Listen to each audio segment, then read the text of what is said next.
Yes, I am back with my talking hands to demonstrate how we are to apply the rope guard. Here we have the brand new ice blue edition of the Rage Rope. Rage Rope is unique in that when it arrives, the handles and the rope are separated for you to assemble it to your required length by pushing the button, feeding the rope in and releasing the button. But before we put it together, we have to put the rope guard on. So I've got one handle attached, one handle free, so I can apply the rope guard, feed it through like so.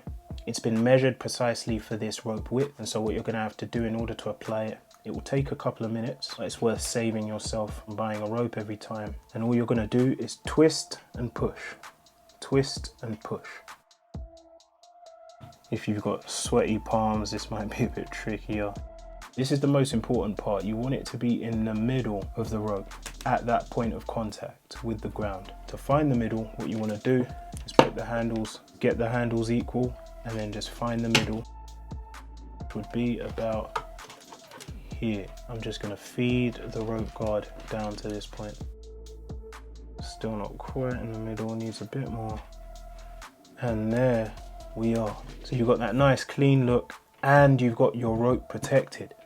So as a lot of you guys know, as I've said a number of times on the channel before, I don't feel comfortable putting anything out there and telling you that something is worth getting if I have not tested it myself, if I haven't put it through the rigors of training.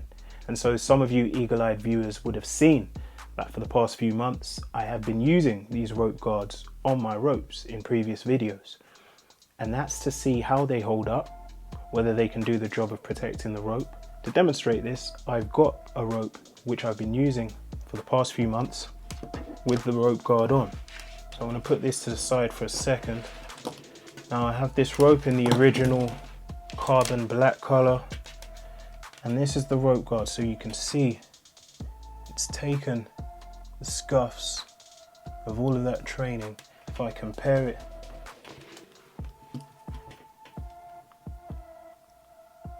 to the brand new, that's a brand new rope guard on that one, and here we have the older rope guard.